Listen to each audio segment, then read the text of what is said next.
আর গভীর রাত হতেই দেখা যায় আজকের ওই বাচ্চাটির আত্মা চৌবাড়ির জঙ্গলের বাকি ভুতুড়ে বাচ্চাগুলোর সাথে খেলা করছে। সারা দিন বৃষ্টি হয়েই চলেছে, নদী নালা পুকুরের জল প্রায় ভর্তি। এই বর্ষার বৃষ্টিতে মাছেদের মহা আনন্দ। সেদিন সন্ধ্যাবেলায় বৃষ্টিটা তখন একটু থেমেছে। হারিকেন হাতে বলাই কেষ্ট কাকার বাড়িতে যায়। ও কেষ্ট কাকা, কাকা বাড়িতে আছো নাকি? আরে কি হয়েছে রে, অত ডাকাডাকি করছিস কেন? কাকা আজ সারাদিন যা বৃষ্টি হয়েছে তাতে পুকুর থেকে প্রচুর মাছ উঠবে গো, চলো না গিয়ে ধরি। কিন্তু মাছ ধরবি কোথায়? ও কাকা চৌবাড়ির বাগানে চলো না গো, পাশেই তো রায়দের পুকুর। গতকাল যে ওই পুকুরে জালটা না পড়েনি তার নেই ঠিক, প্রচুর বড় বড় মাছ আছে। কিন্তু এই ভর সন্ধ্যাবেলা চৌবাড়ির বাগানে যাওয়াটা কি ঠিক হবে? গ্রামে এত পুকুর নদী থাকতে ওই চৌবাড়ির বাগান? তুমি তো সাহসী মানুষ, তাই তো আমি সোজা তোমার কাছে এলুম। তুমি এ কথা বলছো? আরে কাকা কিছু হবে না গো, চলো না। ঠিক আছে চল তবে। এই কথা বলে কেষ্ট কাকার সাথে বলাই বৃষ্টি ভেজা সন্ধ্যায় মাছ ধরতে চৌবাড়ির বাগানের দিকে হাঁটা শুরু করে। বৃষ্টি থামায় ঝিঝি পোকাগুলো মনের আনন্দে ডাকছে, আর তার সাথে সাথে সুর মিলিয়ে ব্যাঙগুলোও ডেকে চলেছে। তারা দুজন চৌবাড়ির বাগানে প্রবেশ করতেই, ও কাকা তুমি না আগে আগে চলো, আমি তোমার পিছনে থাকবো। ওহ, এই মেছুরে মাছ ধরতেও ছাড়বে না, আবার ভয়ও পাবে। চৌবাড়ির বাগানে হাঁটতে হাঁটতে হারিকেনের আলোয় কেষ্ট কাকা দূরে কিছু একটা গাছের আড়ালে লুকিয়ে পড়তে দেখে। কিন্তু সে কথা বলাইকে বলে না, শুধু বলে, বলাই, মাছ কই রে? এখানে তো একটাও মাছ ওঠেনি। আর একটু এগিয়ে চলো, মাছ তো আমরা রায়পুকুর ধারে পাবো গো। তারা চৌবাড়ির জঙ্গল পেরিয়ে রায়পুকুরের কাছাকাছি যেতেই দেখে পুকুর থেকে বেশ কিছু মাছ পাড়ে উঠে এসেছে। কাকা বৃষ্টিতে পুকুর পাড়ে অনেক মাছ উঠেছে গো, তাড়াতাড়ি মাছগুলো ঝোলায় ভরি, চলো চলো। তারা দুজন মাছগুলো কুড়িয়ে ঝোলায় ভরতে থাকে। ঠিক তখনই চৌবাড়ির জঙ্গলের গভীর থেকে ভেসে আসে বাচ্চার কান্নার শব্দ। তখনই তারা মাছ ধরা থামিয়ে শব্দটা ভালো করে শুনতে থাকে। কাকা বাচ্চার কান্নার শব্দ গো, তুমি শুনতে পেলে? আর যে কটা মাছ আছে তাড়াতাড়ি ঝোলায় ভরে বাড়ি ফিরে চল, আর লোভ করা ঠিক হবে না। এই কথা বলে তারা মাছ কুড়িয়ে যেই ঝোলায় ভরতে যায়, তখন হঠাৎই পুকুরের জলে বিরাট কিছু একটা পড়ার শব্দ আসে। এইসব কি হচ্ছে গো কাকা?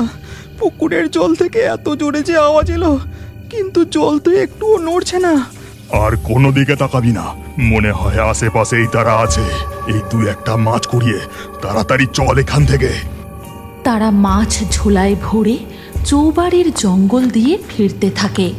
ঠিক তখনই তারা দুজন দেখতে পায় জঙ্গলে দুটো বাচ্চা ভূত ঘুরে বেড়াচ্ছে, আর দূরে এক গাছের আড়াল থেকে উঁকি দিয়ে দেখছে এক ভয়ঙ্কর ডাইনি। বলাই, এখানে দাঁড়িয়ে পড়লে বিপদ আরো বাড়বে। তুই আমার পিছু পিছু ধীরে ধীরে হাঁটতে থাক। বাচ্চা ভূতগুলো মাছের গন্ধ পেতেই খিলখিল করে হেসে ওঠে।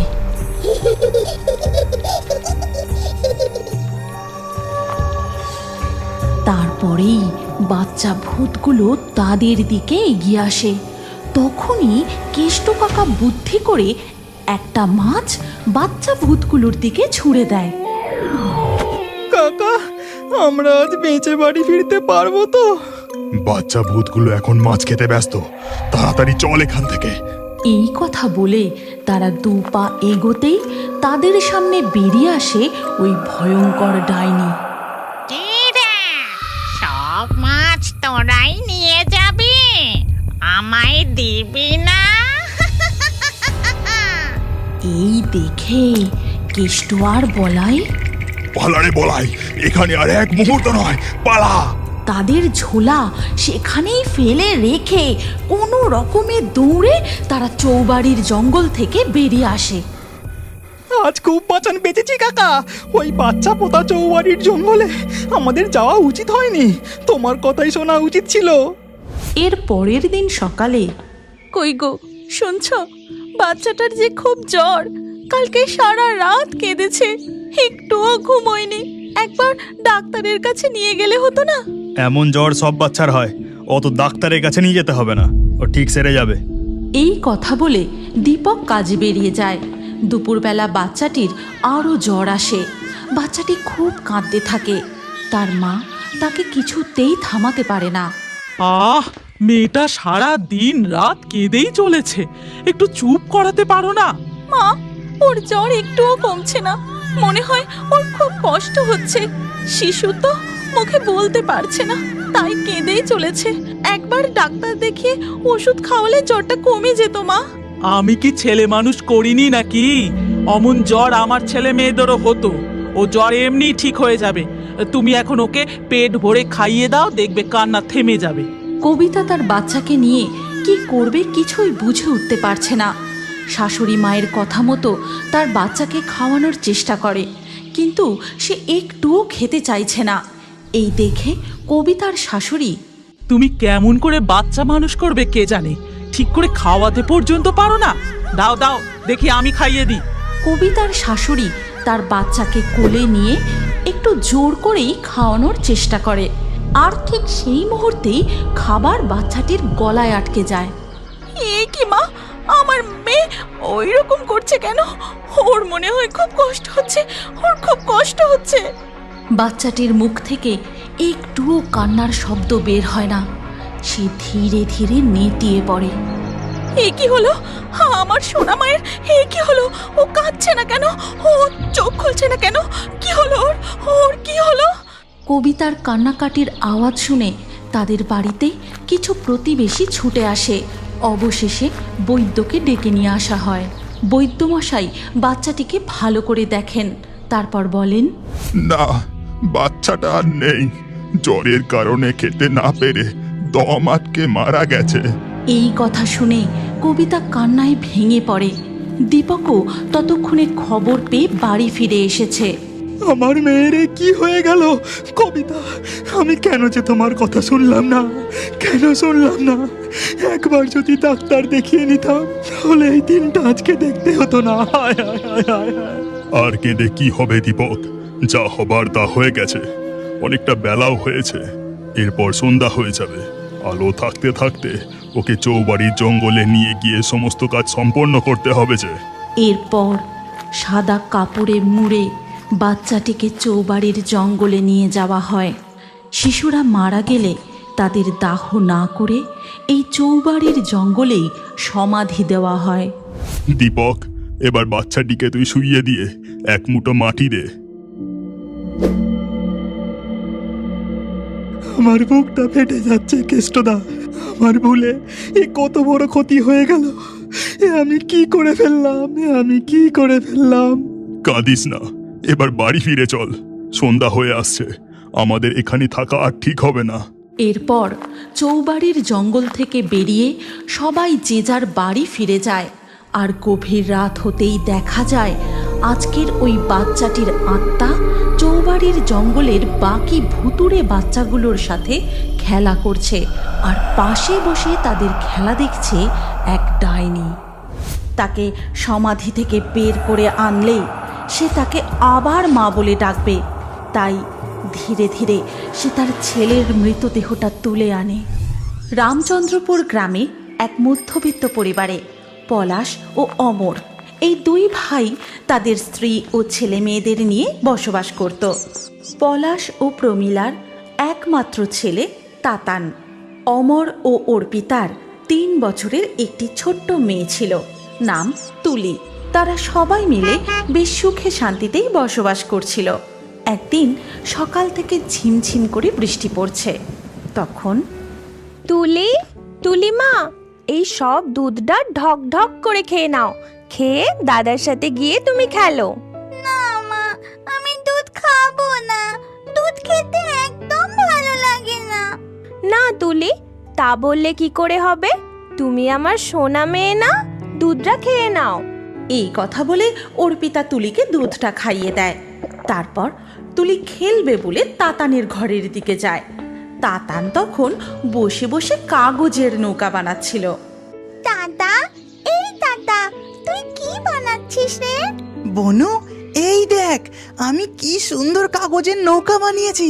চল আমরা বাইরে উঠানের জলে এগুলো ভাসাই।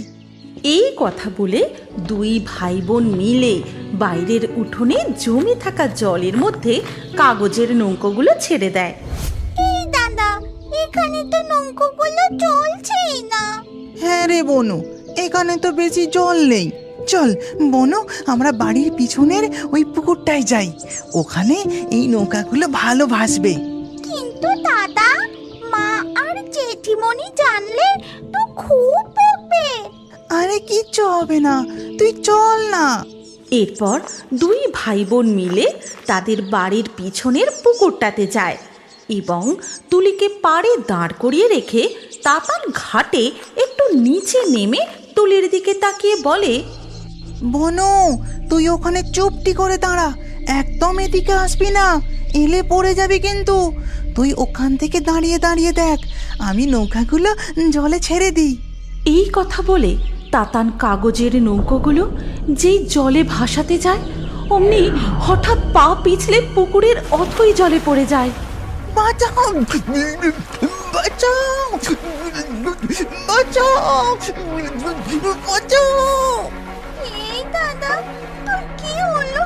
তুই অমন করছিস কেন? উঠে আয় না দাদা, আমার খুব ভয় করছে দাদা, উঠে আয় না তুই। এই দাদা।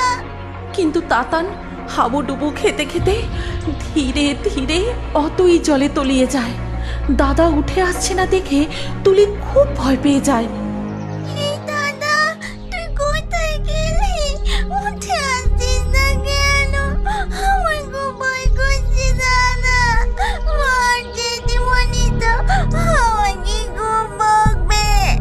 এই দাদা, দাদা, দাদা, তুই কোথায় গেলি? তুলি প্রচণ্ড ভয় পেয়ে কাঁদতে কাঁদতে দৌড়ে তাদের বাড়ি চলে যায় এবং ভয়ে কাউকে কিচ্ছু না বলে ঘরের এক কোণে চুপটি করে বসে থাকে। তারপর বেশ কিছুক্ষণ কেটে যায়। ছেলে মেয়ে দুটোকে কোথাও দেখতে না পেয়ে অর্পিতা বেশ চিন্তিত হয়ে পড়ে।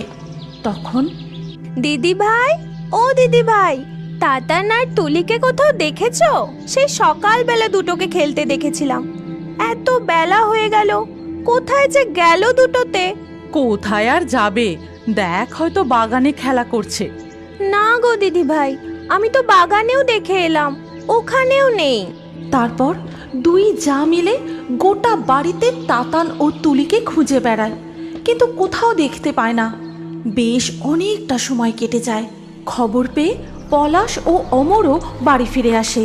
বাড়ি ফিরে সব কিছু শুনতেই সবাই মিলে তাতান ও তুলিকে খুঁজতে বেরিয়ে পড়ে। তারপর একটি মুদির দোকানের কাছে গিয়ে জিজ্ঞাসা করে, কাকা, ও কাকা, তুমি তাতান ও তুলিকে কোথাও দেখেছো গো? না রে, এইদিকে তো ওরা আসেনি। দাদা, ওইদিকে কতগুলো বাচ্চা ছেলে মেয়ে খেলছে, চলো ওদের গিয়ে জিজ্ঞাসা করি। তারপর তারা ওই বাচ্চা ছেলে মেয়েগুলোর কাছে যায়। ছেলে মেয়েগুলো তখন টায়ার নিয়ে খেলছিল। এই, তোরা তাতান ও তুলিকে কোথাও দেখেছিস? না গো কাকা, ওরা তো আজ খেলতে আসেনি। তবে পটাই বলছিল ওরা নাকি কাগজের নৌকা বানিয়ে তোমাদের বাড়ির পিছন দিকে ওই পুকুরটার দিকে যাচ্ছিল। এই কথা শুনে তারা সবাই মিলে তাদের বাড়ির পিছনের পুকুর পাড়ে যায়। আর সেখানে গিয়ে তারা যা দেখে তাই দেখে তাদের গোটা শরীর কেঁপে ওঠে। তারা দেখে তাতানের মৃতদেহ পুকুরের জলে ভেসে উঠেছে। তাতান!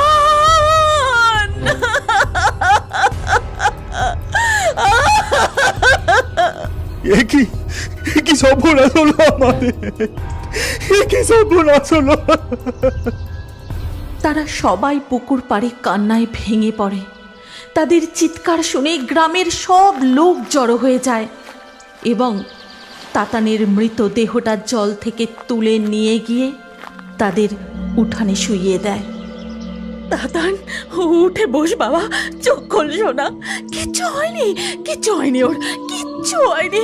আমি ডাকলেই ও চোখ খুলবে, এক্ষুনি উঠে বসবে।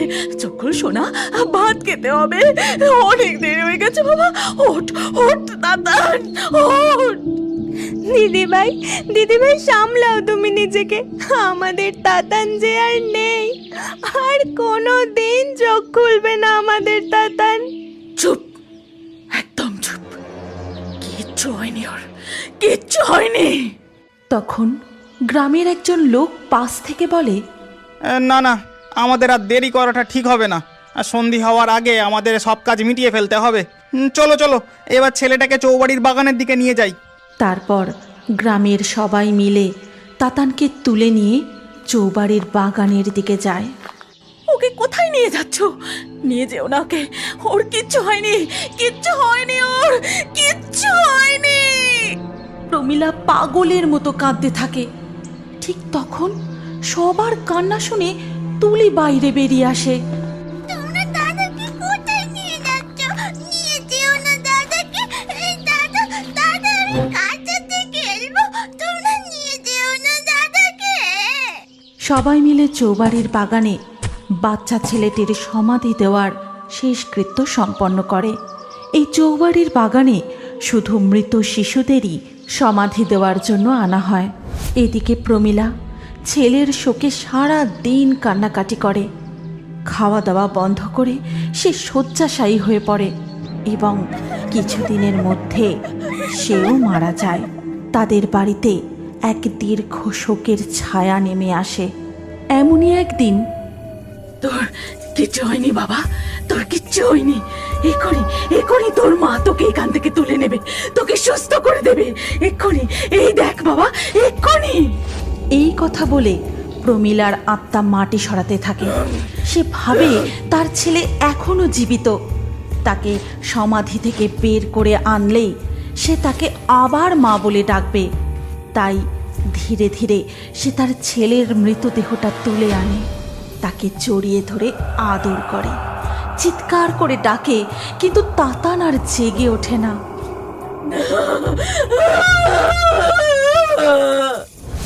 এমনই একদিন রাতের বেলায় তুলি যখন তার মায়ের পাশে ঘুমিয়েছিল।